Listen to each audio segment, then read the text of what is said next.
maayong udto, maayong buntag, maayong adlaw. Wherever you may be watching this, I'd like to say good day to all of you. Unahon ako ang akong mga pinalanggang Subuanon. Nga karon niya kuyog ta niini atong pinalanggang Sugbo nga kanunay nagtinguha sa hiniusang paninguha ang tanan nga mga leaders sa One Cebu Island nga ang mga pulisiya alang sa mga Subuanon haom ug tukma ug nagtan-aw sa ilang mga kahimtang. I would like to greet also all of those that are watching us in the other provinces, in the entire country, as well as in the other countries of the world. We often get feedback from those that are also closely monitoring the developments here in Cebu province as well as here in One Cebu Island. And I know that I have just recently signed an executive order that has caused a whirlwind of reaction throughout the entire country. I would like to repeat and read it, the pertinent portions of this executive order, which I signed yesterday and which took effect immediately. This was signed on the 8th day of June 2022 at the Cebu Provincial Capital. Executive Order number 16, rationalizing the wearing of face masks within Cebu. Rationalizing, what does that mean? Well, in simple terms, to put some reason, some sense, some common sense, logic in the wearing of face masks in the province of Cebu. So may I please emphasize, those of you that are now experiencing convulsions or violent reactions in other parts of the country, it does not apply to your city or to your province, except in the province of Cebu. And perhaps the best persons that should react should be the Cebuanos themselves, because it still doesn't apply to you if you are against it. If you are for it, maybe you can always look at Cebu as a model. So, rationalizing the wearing of face masks within Cebu. The pertinent portions would be, we shall only require face masks in closed and or air-conditioned places or spaces. However, in well-ventilated and open spaces, the use of face masks shall be optional. That's the key word. We are not saying do not use. We are, however, saying it's your choice. If you wish to continue wearing the face mask in well-ventilated and open spaces, what do I mean? If you go to the sea and wish to breathe in the sea air, well, it's up to you if you wish to continue wearing a face mask. You see, sometimes face masks are also very useful, especially when you want to cover the rest of your face. If you think that the rest of your face should not be open for public viewing, that's fine. We understand. We will understand your insecurity. But those that would wish to breathe in pure oxygen, the more beneficial sea air that in fact has been proven to be good for your lungs, then please, let us not bring the wearing of face masks to ridiculous levels. So that I just read a report somewhere that you could only take off the face mask when you're eating. So that means when you're showering, you also have to wear your face mask. Or when you're sleeping, you also have to wear your face mask. So, in well-ventilated and open spaces, the wearing of face masks shall be optional. It shall be a matter of choice. However, in crowded in outdoor areas when there are many people, it is highly encouraged to wear the face mask. But still, It is not a requirement. It is highly encouraged. Those with symptoms, those who are unwell, fever, cough, or runny nose, are required to wear the mask at all times. I read some reactions. That's the trouble when you do not completely read the report. There was one knee-jerk reaction that said, no more wearing a face mask. What is it? You know, they sneeze so loudly in the buses. They are coughing and in the buses. What will happen to us? Hello? Sa ng bus, open ventilated or air conditioned? Pagklaro diha, please do not render violent reactions unless you have already completely read and understood the story or the report. So, I know that a lot of Manila media have been calling me, wishing for me to answer,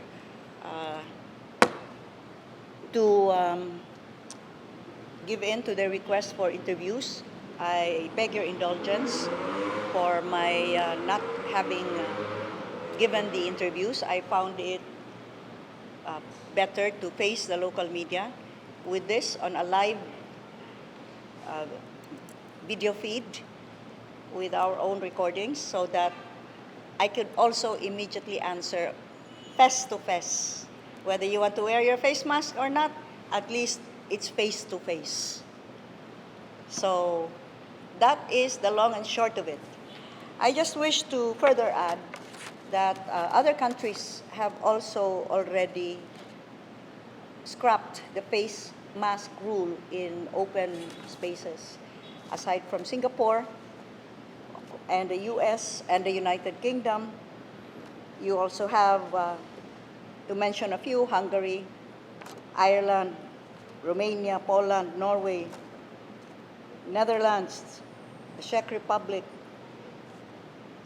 Israel, and Middle East countries as well. So it is not that we are following the rest. It is that we believe it's about time that we rationalize and put some common sense in the wearing of face masks. First of all, we all know very well that wearing of face masks 24 hours a day is not good for your health. But it's good for the economic health of those that still have a lot of face masks to sell. I noticed that some of the violent reactions came from those that probably have invested on face masks. Daghan pa'y nabilin, nga ibabaligya pa. But on the other hand, the reactions of so many have been, "Hay, salamat, thank God. Now, I don't need to budget for face masks." So, furthermore, we are just formalizing what is actually already happening. We've had huge crowds during rallies in the last campaign. Was anybody checking if they were all wearing face masks? And if it is a requirement indeed. Here in the province of Cebu, I have forbidden the imposition of fines. Why? Because imposing fines for those that are not wearing face masks are anti-poor. As I said, more often than not, those that are caught not wearing face masks are those that are walking, riding a bike, because those in their air-conditioned cars with their tinted windows would not be caught. And 300, 500 pesos that you extract from a poor guy who's just trying to make a living would already mean what? 5, 6, 8 kilos, 10 kilos of rice to feed his family. Furthermore, come on, is that really receipted for every apprehension and you extract a fine? It's room for corruption.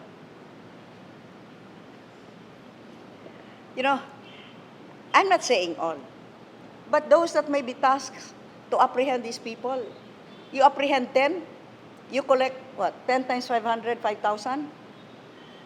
How much will you turn over? Pila may tugan nimo?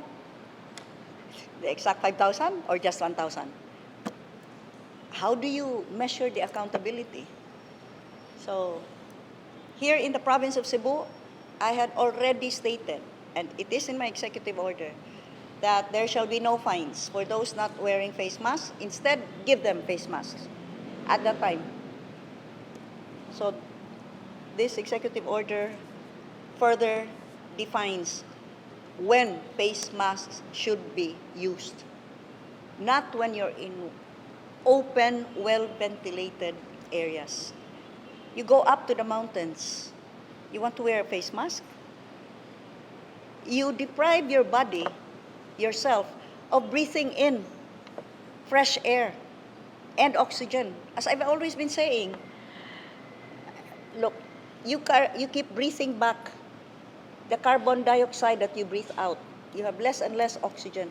And I've seen so many who religiously follow the face mask rule, even perhaps when they are sleeping and when they're under the shower. They are full of pimples now. I know of one very pretty lady. She was here with me in a meeting. I had always seen her with a face mask, but when she took it off to drink, that's allowed now under DOH. You can only take it off when you drink or eat. Lo and behold, her cheeks were full of pimples, and she did not look that way before. So perhaps because there are impurities in these face masks, they clog up your pores. But it's optional. There are those that are also complaining, by the way. I was reading the comments. There are those that are complaining why I have made it optional. Because according to them, now, if they take off the face mask, their flat nose and their ugly face will now finally be revealed. So it's optional. You can continue to cover your flat nose and your ugly face. Questions? The DILG said that they will not honor the executive order and will ask the police to apprehend those. Ah, yeah? Which DILG? Secretary Ani. Oh, that's up to him. I think he's going out na, di ba? But we will see. If they, in the province of Cebu, there is no apprehension. I have already said, you do not apprehend, nor do you fine. Give them face masks. Second, I am now invoking Section 105, which has specifically stated that the Secretary of Health can only define the health protocols of a particular local government unit. And can you give me 105? In a particular local government unit for 6 months. It's been 2 years. And I am ready now to test that. Local autonomy must prevail, especially since it is us who know what our situation here is. I'm not comparing myself with cramped up Luzon, with all of those provinces, some of which do not have coastlines. We are an island here. We have fresh sea air. Most of our towns and most of our cities are coastal.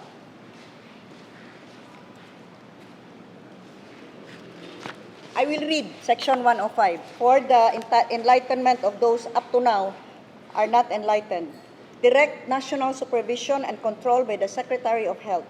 In cases of epidemics, pestilence, and other widespread public health dangers, the Secretary of Health may, upon the direction of the President and in consultation with the local government unit concerned, temporarily assume direct supervision and control over health operations in any local government unit for the duration of the emergency, but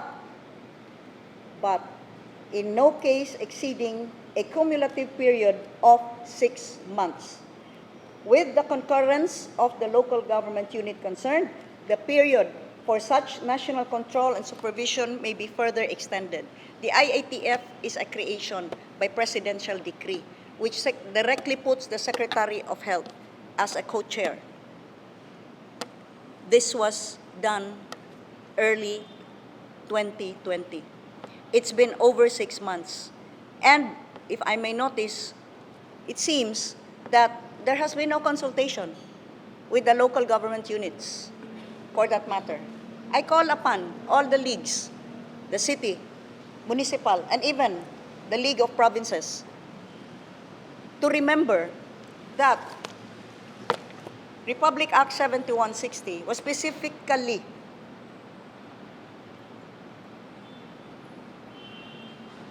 passed by Congress.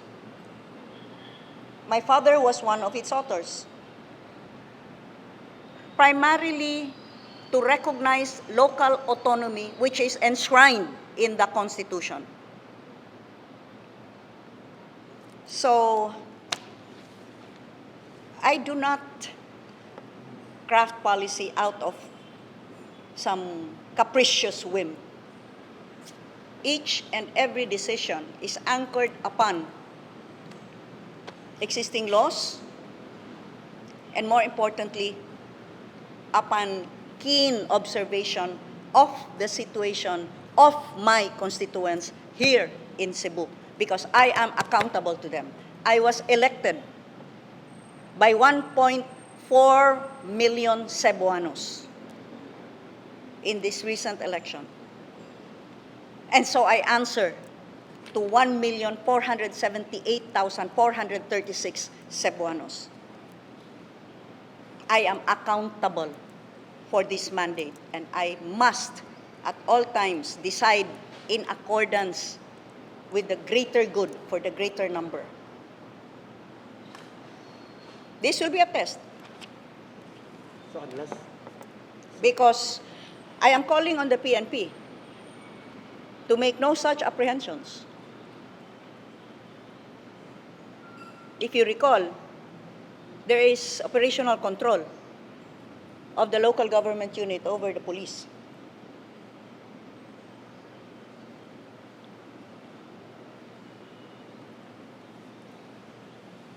what do you mean by test gov? Meaning, if this is challenged in court, if they want to challenge it in court, Let them. They want to challenge Section 105. Let them. But up to now, it still stays. Section 105 specifically outlines the period by which the Secretary of Health may exercise supervision over the local government unit. It's been more than 6 months. I would hope that other newly elected with a new mandate chief executives would stand up for the good of their people. Whatever else other unelected officials may say, paramount is our accountability to the people who elected us.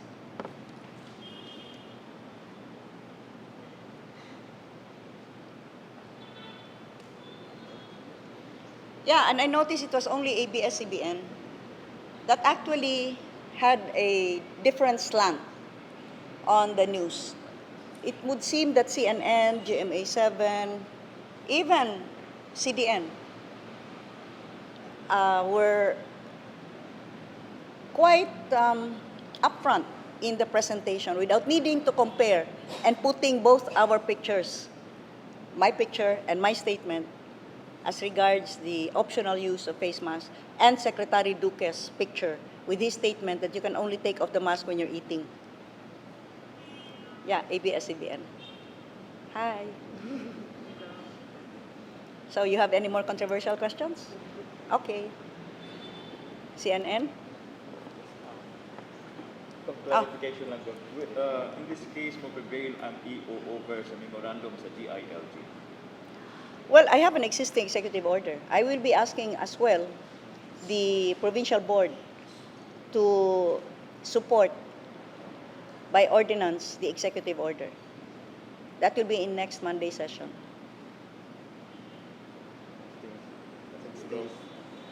Ingon ang National Task Force against COVID-19 ng kay Dr. Teddy Cruz ang pining Dr. Who? Dr. Teddy Cruz ang Unsa man na siya?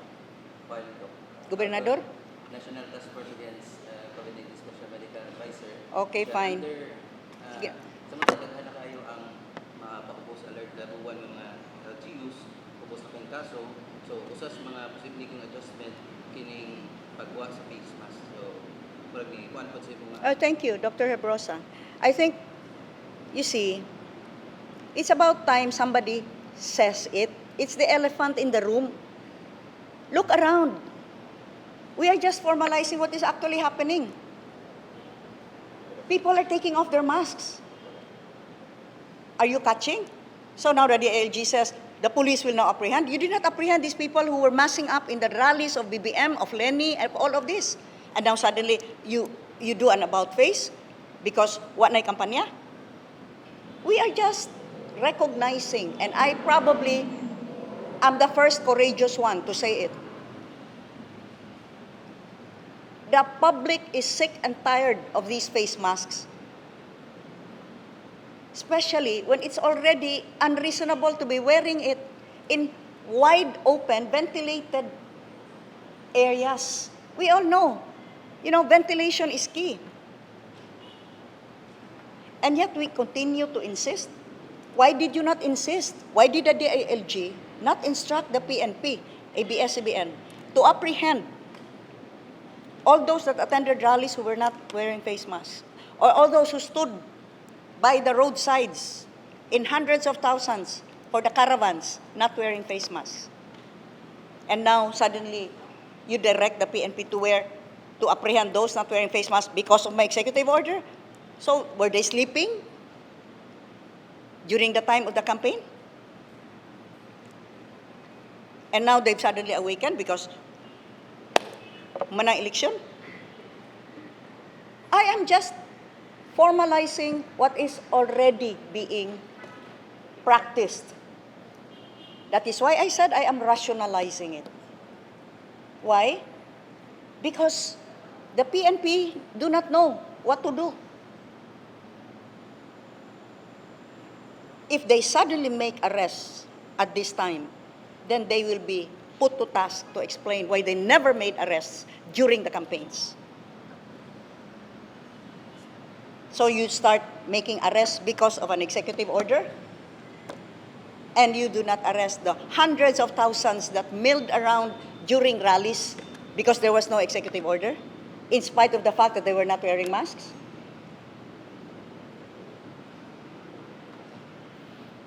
So thank you, Dr. Hibrosa. At least there's one doctor who agrees with me. I'm just hoping that the 2-year period where some self-anointed authorities enjoyed such dictatorial tendencies will finally realize that people are sick and tired of all of these restrictions that have reached a point of ridiculousness and idiocy. COVID fatigue na mga tao. You keep talking about, mubalik ang COVID. Are you actually hoping? Is that a prayer so that you will become relevant again? And you will now become the authority again? Remember, people can only take so much. Their patience can only be at a certain level. You have to understand their situations. And I am not speaking for the privileged few that can afford even breathing masks like Darth Vader, which cost thousands. I am speaking for the many, many more who have to budget out of their meager salary so much for face masks. Have you seen them? These so-called Manila people who craft policies, have you seen the people walking around with very dirty face masks because they can no longer afford to purchase one new mask a day?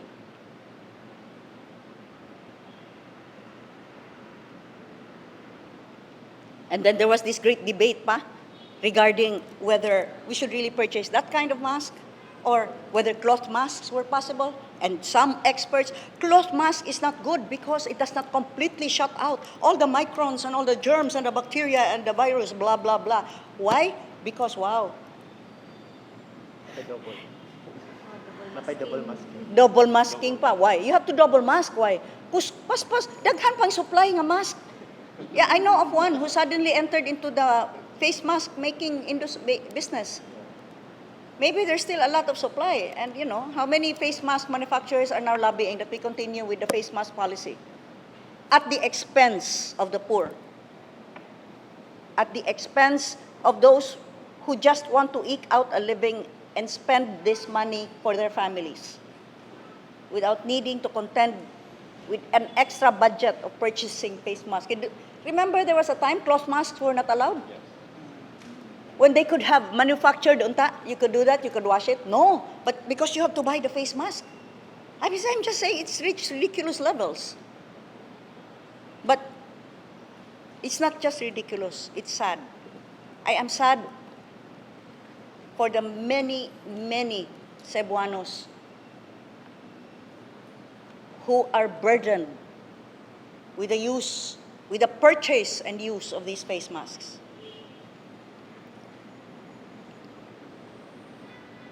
So let's not look funny here. You don't direct the police to to apprehend those that were attending rallies without face masks. And then suddenly, because this has become such, wow, this is now a whirlwind sweeping throughout the entire country. Suddenly, you change your mind? Or it only matters when there's an EO? Which EO just recognizes what is reality now. And so it just defines, it rationalizes the use of face masks.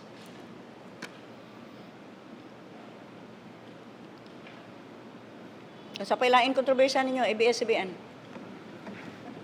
You know, that was funny, ha? You quoted Duque saying you can only take off the face mask when you're eating. So when you're sleeping and when you're taking a shower or when you're swimming, you have to use a face mask. Good luck.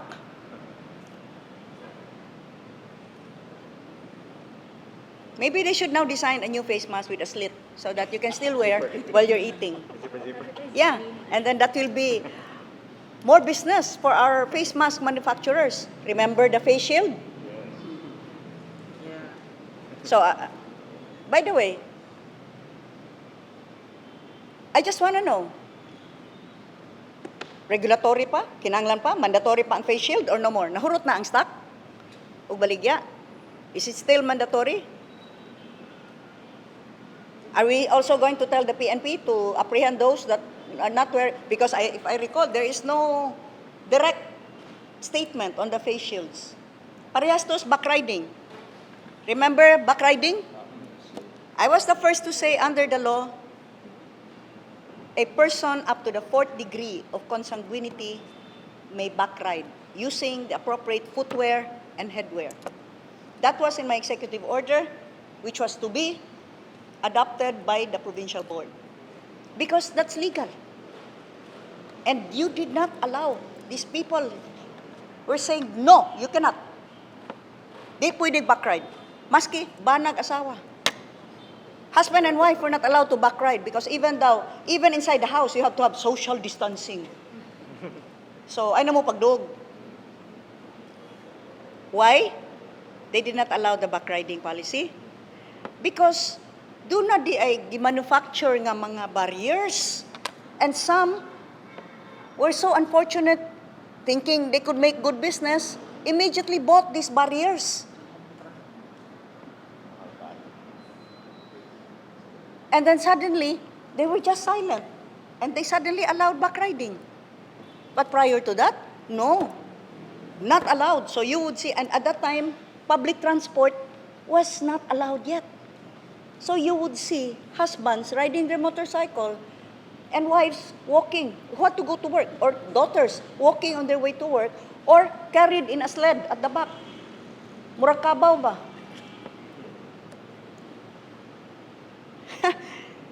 I'd like to know whatever happened to the no backriding policy. And whatever happened to the barriers. Pilay na alkanse adto. Those that invested in these so-called barriers, which really, as I said, brought it to the point of ridiculousness. Because even the associations of motorcycle riders or kisa to sila condemned it because it was dangerous. It would cause a wind backlash and would affect the ride and the direction of the motorcycle. But no, because there's more money to be made with the barriers. The garbage problem with masks also. Right now, if you go diving, there's more trash from masks. It's environmentally harmful already. From these face masks where blessed face mask manufacturers have made a killing, literally and figuratively. How many experience hyperventilation wearing these face masks? How many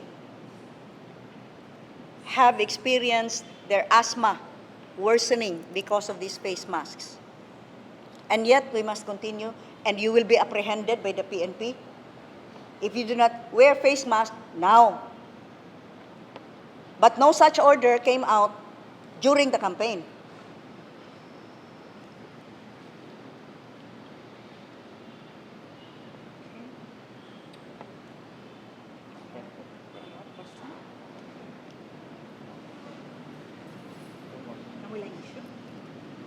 I was hoping you'd have a lot of questions. Sige pa, kumutan na pa. Yeah, para you can have another controversy. No, I just appreciate the way it was treated by CNN. No slant. Just accurately reported. Not the way ba nga, no more face masks in the province. No, it was qualified. In open and ventilated spaces. Qualified. Highly recommended in crowded areas. And only required in air-conditioned, closed environments. That is important. So, kanang naingon nga, kanang sa bus, unsa na lang, kung wa na face mask, mangatsing, hello, basa lagi, paminaw lagi, bida po do'y diritso. There's someone pa who called me a stupid politician who comes up with, kuang kuno, yeah, Carl Reyes, comes up with these stupid policies. Well, this stupid politician seems to have come up with stupid policies for which 478,436 Cebuanos agreed. And they agreed so much that the margin between me and my opponent was 1,100,000. This stupid politician. This stupid politician has survived and prevailed many challenges in her life. And in the most recent elections, this stupid politician chose the right candidates, delivering over 1,500,000 votes to our next president, Bongbong Marcos, and 1,700,000 votes to our next vice president, Inday Sara Duterte. That's how stupid I am.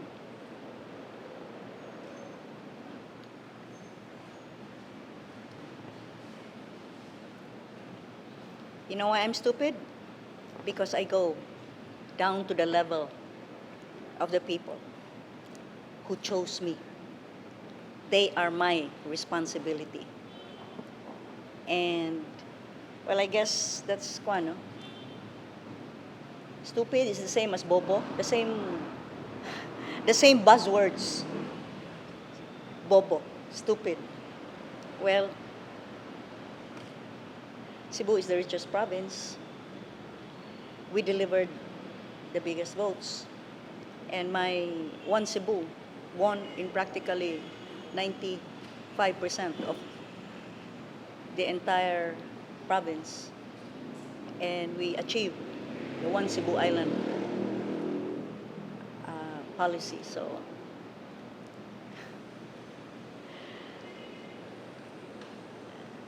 if that is stupidity, you must redefine perhaps what your kind of brilliance is. But as I said, I think, because I read comments, the general reaction has been positive. And it has reverberated even to other countries, Filipinos living in other countries. This is really all about,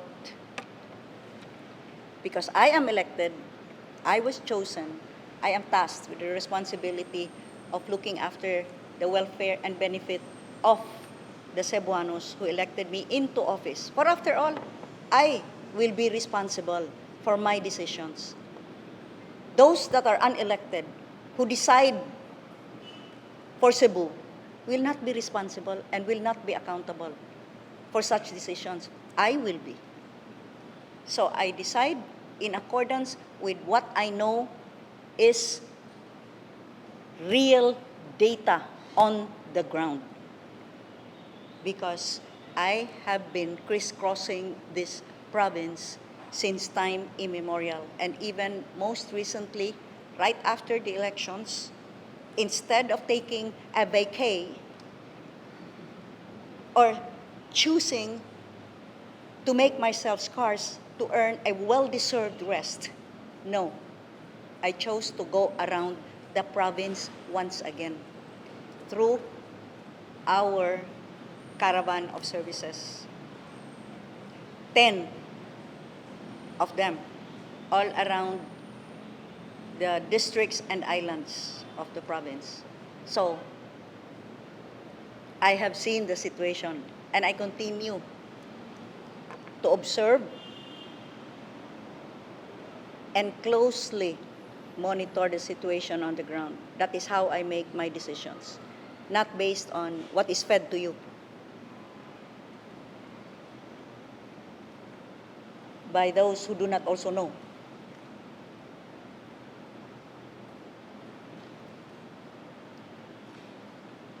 Okay? Sure mo wala na wala issue? You could have gotten a better picture. Gov, on the 28th, will not take confirmation if President-elect... Wala pa. We've sent the invitations, actually. But as I said, Vice President-elect Inday Sara has confirmed. But we've sent the invitations both to President-elect Bongbong Marcos and Vice President-elect Inday Sara Duterte. What is sa inauguration ni Vice President-elect sa Davao on 16th? Dili na. Christina will be going.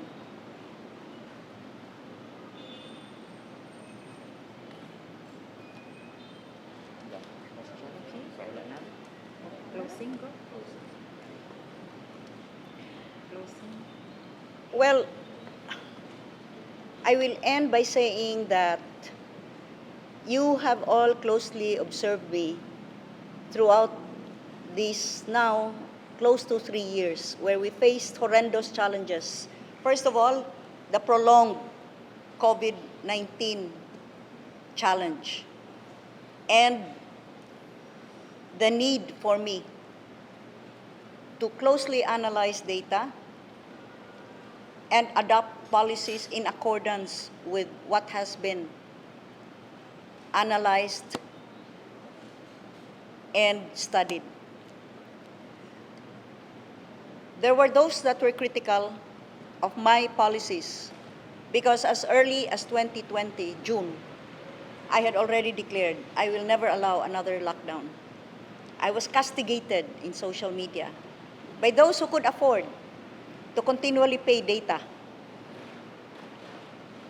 But the rest of the working Cebuanos would rather set aside their hard-earned money to buy rice for their families, especially during the times when businesses closed, jobs were lost, livelihoods stopped. It was 2 years of bashing. But the Cebuanos finally, with one voice, spoke. It was a deafening voice. in the last May 9 elections. When they elected me for my fifth term, for an unprecedented fifth term with an unprecedented vote no other governor had ever achieved in the entire history of the province of Cebu. 1,478,000 votes. My opponent was not a token candidate. A multiple-term congressman and a former Secretary of Tourism. And yet my margin over my opponent was 1,100,000 votes. That should speak ringing volumes of how the Cebuanos regarded my policies. It would do well for those who speak as though they know everything to study the figures and to study the Cebu experience. We had a double whammy.